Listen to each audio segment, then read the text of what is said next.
Hello and welcome to Foreign Policy Focus. This is episode 71 and I am the show's host, Kyle. If you like the show, please share the show. This is a foreign policy story focused podcast where I cover all the kind of news on foreign policy, occasionally adding in my own thoughts and feelings on things and breaking down and giving what I feel is relevant history and analysis. So if this is something that you're interested in or you think anybody you know might be interested in, please either share this show on social media or recommend it to friends or whoever. The website for the podcast is foreignpolicyfocus.libsyn.com, or you could just go to the Facebook page Kyle's Files and like the page, and then you'll get all the shows on your news feed, or go to iTunes and subscribe to the show there. I'm going to start off today's show by talking about some tweets Trump sent out, and then maybe just giving a little bit of my thoughts on Trump tweeting in general. The first thing with the Trump tweets was a tweet arming the Syrian rebels. The tweet started with an attack on a news outlet. I think the news outlet was the New York Times or the Washington Post, where Trump said that they lied and that Obama's arming of the Syrian rebels was wasteful and dangerous. And on this tweet, I absolutely couldn't agree more. I think Trump nailed this one on the head. Anybody saying that this program was good for any reason is a liar and de facto supporting terrorism.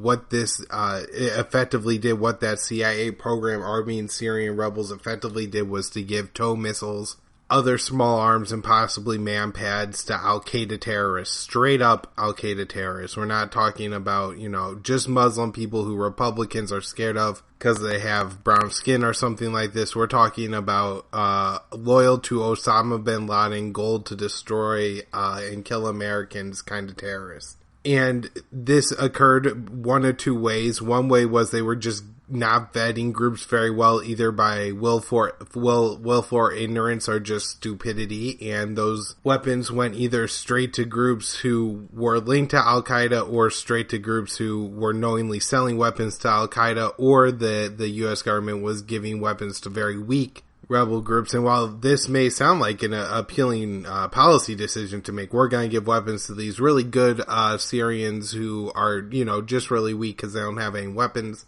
Well, you put a bunch of tow missiles in a relatively inexperienced group of fighters who really don't have any clue what they're doing and are small in numbers, and stat them up against Al-Qaeda, who has seized a bunch of arms through past conflicts in Syria and through, just the disastrous effects of the United States on the Middle East. Maybe they got them from Iraq or brought them off of the black market after ISIS took them from somebody, or they were, just able to, because of porous borders and, everything in the Middle East just being chaotic, get the weapons. We're able to just run over any of these moderate groups who didn't just straight up sell out to Al-Qaeda or ISIS and took the weapons from them that way.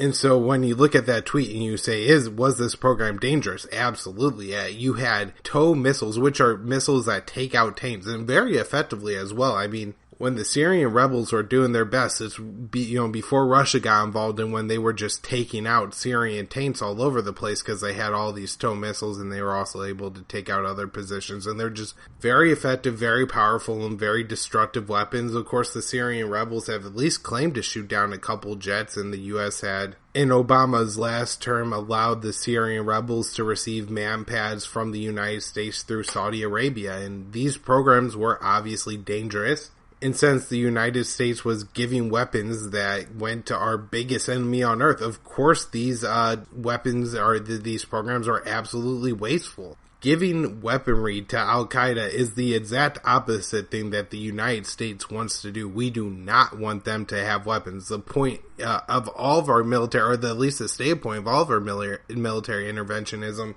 is somehow based around on taking out the people who are loyal to the people who did 9/11. And if you look at that and you look at what the army programs did, it did the exact opposite. Rather than Al-Qaeda in Syria getting weaker, which, has gone by al-Nusra Front or al-Sham or any different number of names, and now goes by a coalition group of HTS, they now control almost the entire Idlib province of Syria. And of course, some of this is because Assad has, kind of created this mess for himself where he shipped all these fighters and civilians loyal to these fighters to the Idlib province. But at the same time, they were able to dominate and kick out very powerful other, not moderate Syrian factions, but at least not Al-Qaeda Syria factions, and they were able to beat them into submission and take their weapons and now control almost the whole Idlib province of Syria. And so this did the exact opposite of what it should do. It did the exact opposite of what the state policy of the U.S. military should be, which is to protect and serve the people of the United States of America. Even when we go on the humanitarian intervention crusades of Hillary Clinton or Donald Trump, there's always special interest for the United States as well. Not only does it have to be, what they classify as good for the people of Libya, even though it ends up terribly for them, there also has to be U.S. interest as well. And so, on this policy, we're just not getting either. And good for Donald Trump for standing up and saying something on this. It doesn't happen often enough that you have presidents who will call a foreign policy stupid and dangerous like it is. I mean, most of the time, Barack Obama disagreed with Bush's Iraq war, and he said, we shouldn't have gone to war there and all this and that and the other stuff. But at the end of the day, it was always some pretty soft criticism. I mean, maybe it created a mess or something like this, but it was never dangerous and wasteful. So this I like this. I appreciate this out of Trump. The other thing we have is Trump tweeting out this morning, in fact, about trans soldiers being barred from the military. So, I mean, there's a lot of complexity to this issue. To some people, it's a social issue. To some people, it's a military issue. And so I think that definitely complicates this. I think the most ashamed part about this is it's just how unwilling the one side is to listen to the other side. I think each side actually made some pretty decent points, and I'm definitely willing to listen to the people who, want to talk about discrimination. And, I don't really think government should do very much at all, but I do think, when they do things, government should really be able to discriminate. On the other hand, those I've talked to in the military today have all told me pretty unanimously that they're worried about unit cohesion if trans people are allowed in the military. Rather than just jumping on Twitter and spouting off some incorrect facts about this issue, what I did today is I took the time to message some friends of mine. Just say 8 people told me all pretty much the same thing. All of them have served for, some years, some of them active duty, some of them not. And, while this, I admit, isn't like a survey or a study or anything like that, it's just my anecdotal experience, all of them said that they were at least in somewhat concerned about unit cohesion if trans people are in the units. All of them told me that they hadn't served, or didn't at least point out to me that they had ever served with a trans person. I had about 4 people point out that there wasn't a problem with gay members in the units. I did have some people say that it didn't really work when you had bisexual units between men and women. And so, I mean, that argument is there, and that is a valid argument. And I guess if I had taken on a job where I'm going to be shot at and I was promised certain working conditions, I would be pretty upset myself if those working conditions were going to change for a reason that wasn't for my own benefit. If it was changing to make me safer or something like that, that's excusable. But if it's just so other people's feelings don't get hurt, I might not care about that because I really don't want to get shot. And there's also the other issue of just if you're in the military and there's not a lot of unit cohesion, other civilians could die too. It's just not about the U.S. military personnel getting killed, but there's real lives at stake on all sides of this. It's a very, very dangerous thing that everybody is doing. And so for those people who don't feel comfortable taking that risk, I really don't blame them. And I would like to understand that point. I think everybody should appreciate that point of view. And so as far as Trump's position on this goes, obviously he just created a lot of problems. This isn't good for America at all. It's just going to make people disagree and get mad at each other for something that's really a non-issue. It didn't seem to me that there was a lot of problems with the current policy in the military. And everybody fails to mention that Trump is really only reinstating rules that were put in place under Jimmy Carter. And it's a complicated thing of who gets allowed in the military. I know there's, people with asthma aren't allowed, maybe people who have certain vision problems or certain problems with birth defects, etc., are allowed in the military. People with certain medical conditions like schizophrenia or bipolar wouldn't be allowed in the military. And so while, maybe transgender isn't exactly a thing like that, the U.S. military does seem to draw some arbitrary lines on what they consider to be fit for service and not, and how they, decide to do everything. So there's a lot of complexity to the issue, and I think everybody just, could just slow down and listen. And what Trump is doing is completely bypassing that. By using a platform where you have no nuance at all, you can't say, I'm reinstating previous, rules and regulations, and I could quote 4 of my generals, and this is exactly what they told me, and this is the position of the enlisted men I talked to, and that way, the people could understand where Donald Trump's coming from. However, he chooses the platform of Twitter so he could just ham-handedly say, I'm banning the trans people from the military. And, he really could have put, like, a evil laugh at the end of that tweet, just because it really was. It was a way to get the left wing spun up over nothing. My guess has been that there was probably some other big news that would be coming out today, and Trump was maybe looking to eat up the headlines, or maybe to throw somebody off of the scent to something else. Whenever these mainstream media news outlets cover a story like this, they really forget about everything else. And so for the next couple of days, maybe the Sessions stuff or maybe the Kushner stuff doesn't get covered quite as much. And a couple of stories sneak by and on page 16 of the newspaper, because they have 4 pages dedicated to people giving statements about how hateful Trump is. And this story has brought up some ridiculous things. Some people comparing this to the end of the Roman Empire because we're allowing trans people to serve in the military, to people on the other side trying to quote and saying there's 4,000 active duty trans people in the military and how this is going to destroy all those people.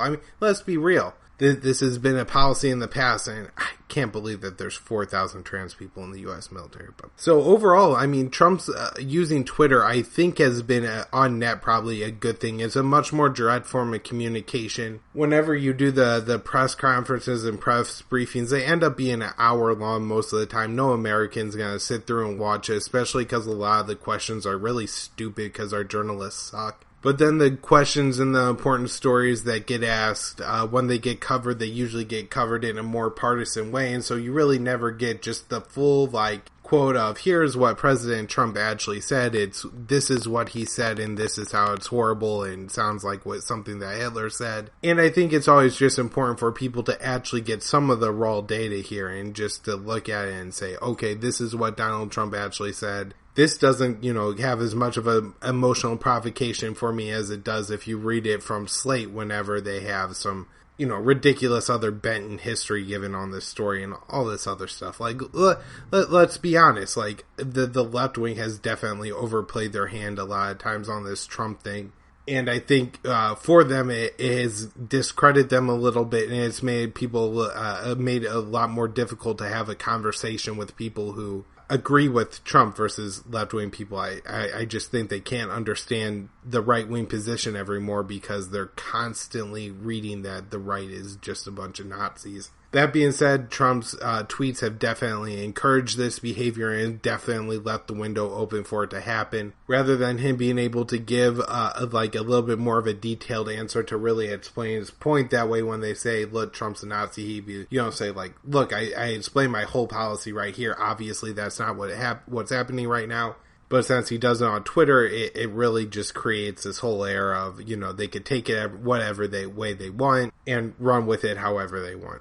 I think politically Trump is using it to his advantage, but I don't know if that's for the good of the American people as a whole. But it's always good when our politicians use the direct lines of communication that social media creates to connect with the constituents over going through the diluted and messed up mainstream media. Other stories I want to talk about. We have a bill going through Congress right now that has been proposed and co-sponsored by close to 40-something senators right now. The bill is a law that would make it illegal for people to support the BDS movement, and the ACLU has exposed that the punishment for support for the BDS movement would be up to $1 million fine and 20 years in jail. For those of you who don't know, the BDS movement is boycott, divestment, and sanctions. This is a movement of people saying that you gotta stop supporting the state of Israel in order to make them in some way treat the Palestinians like humans. I don't have a personal opinion on the BDS movement yet. I would like to read more into it. I've had some good friends of mine who told me that there's some unsavory parts of the BDS movement, so before I would ever say I was a part of it or supported it,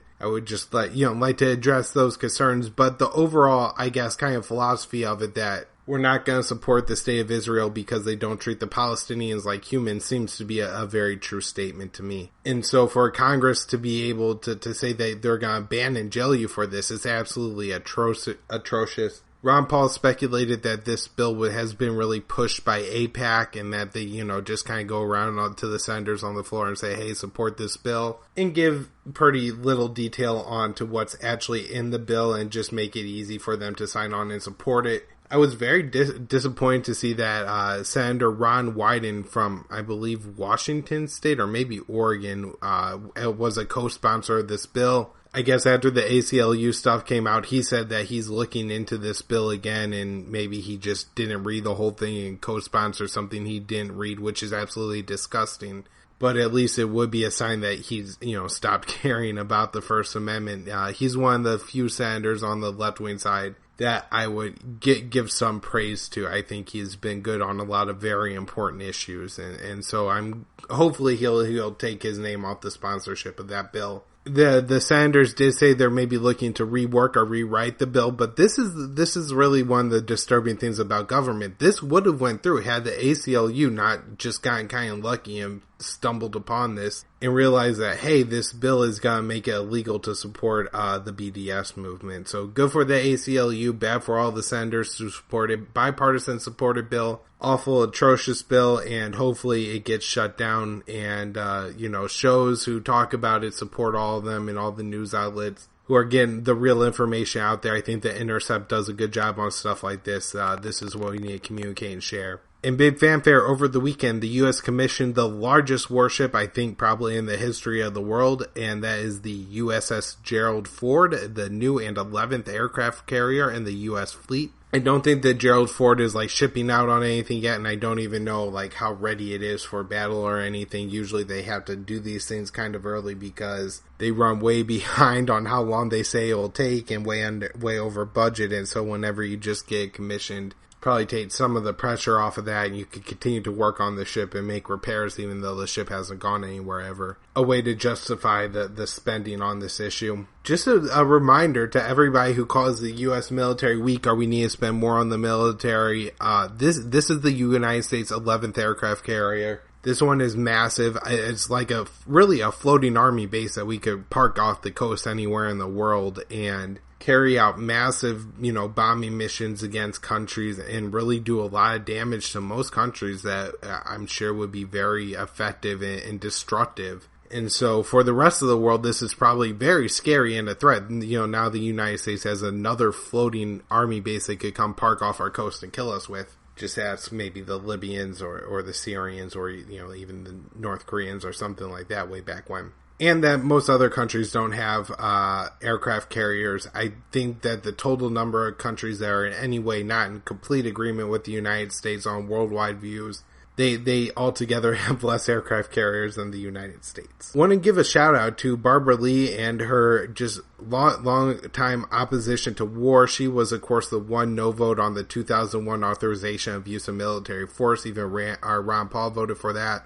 She has stood against it the whole time, and while she's not always great, like on the story I'm going to talk about next, she typically is, and is definitely a congressman that from time to time we should just check in on, see what she's doing, and she might be working on something important. Next, we have the House passing a sanctions bill that is also expected to pass the Senate. The bill will include putting sanctions on Russia, North Korea, and Iran. These are the first sanctions against Iran since the nuclear deal was put in place, or at least the first sanctions approved by Congress, and so those are typically the more serious kind of sanctions. This bill will also restrict the president's ability to remove sanctions from these countries at his own discretion. Obviously, this is a bad move. I think it passed the House 400 and something to 3, with the lone no votes being Amash, Duncan from Tennessee, and Massey. Unlike on the actual, ground fighting war stuff, Barbara Lee isn't too great on sanctions and is pretty caught up in this Russiagate hysteria and, therefore is making poor decisions on other issues, but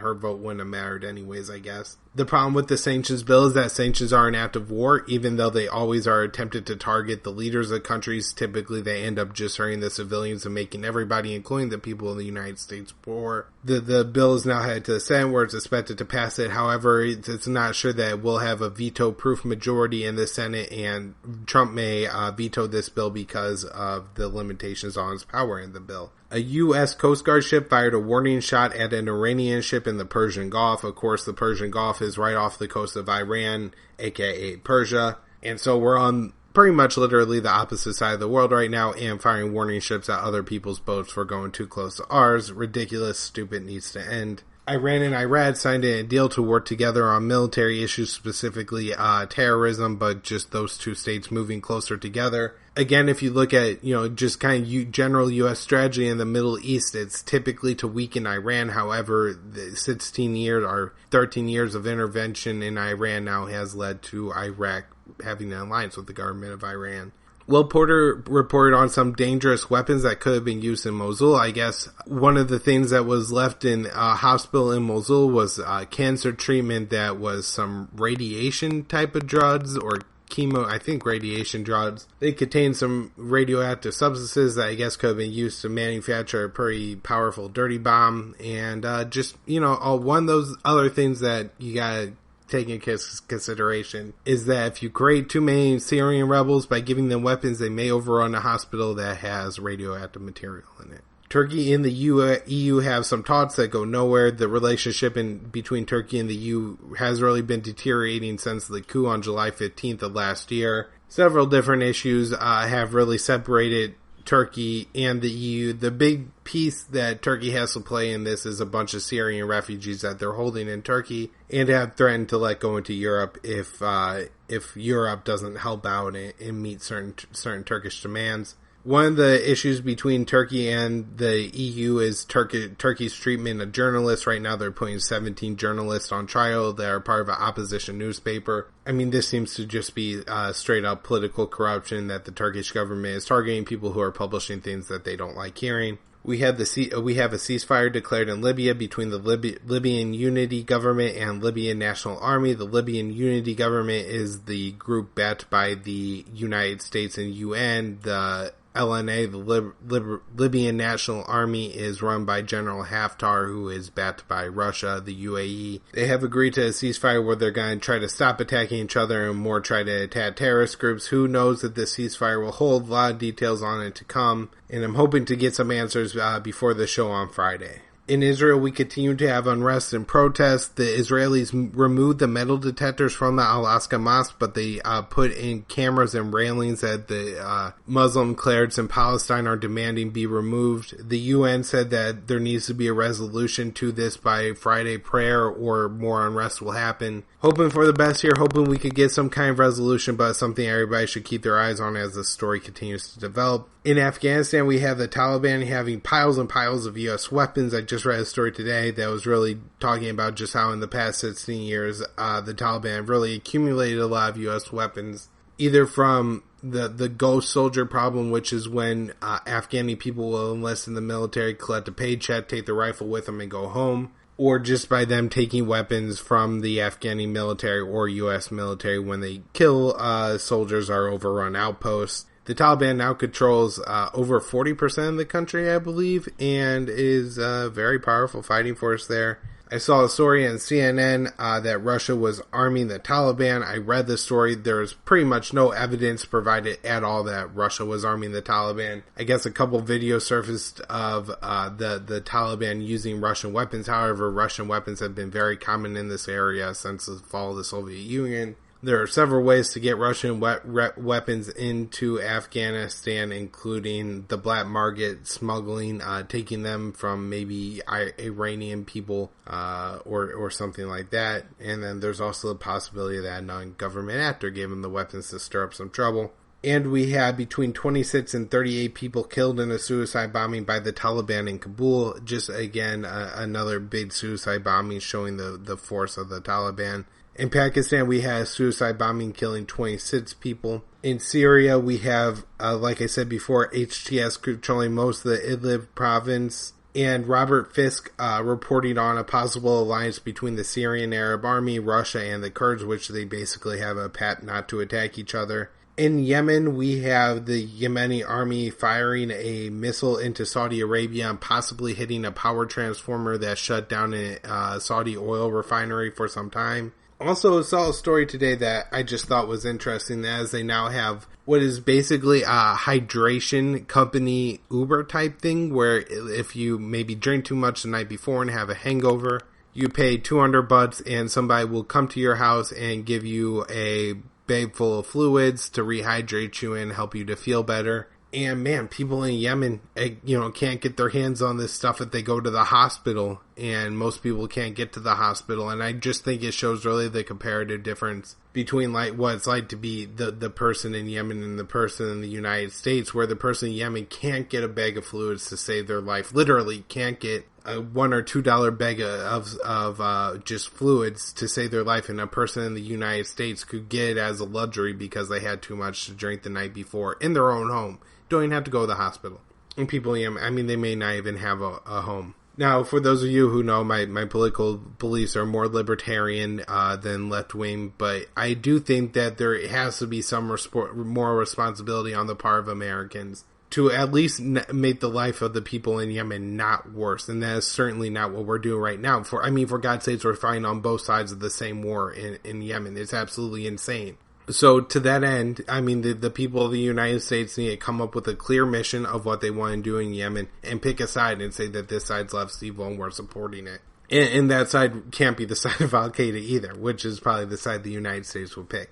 But the overall point of this is that the people in the United States really have some moral responsibility for what's going on in Yemen when we're absentmindedly making the station in life for the people of Yemen so much worse while we live so high. It's really not fair. It's not right, and the people in the United States have to do something to acknowledge that, hey, you're screwing the people of Yemen, and they're dying and suffering. Well, you're living luxuriously, then that's just because you're not paying enough attention to what your government's doing, because we have absolutely no mission in Yemen. We're fighting on the same side of the war. Mostly we're helping Al-Qaeda. Sometimes we're hurting Al-Qaeda, and we're just slaughtering civilians along the way. Alright, that'll do for my show today, everybody. I hope you enjoyed the show. You can find the show at foreignpolicyfocus.libsyn.com or on my Facebook page, Kyle's Files. There's a private Facebook group, Foreign Policy Focus. I'm on Twitter at KYAAALE. My personal website is kylesfilesblog.com, but you can find all my work on the libertarianinstitute.org as well. Come back and enjoy the show on Friday.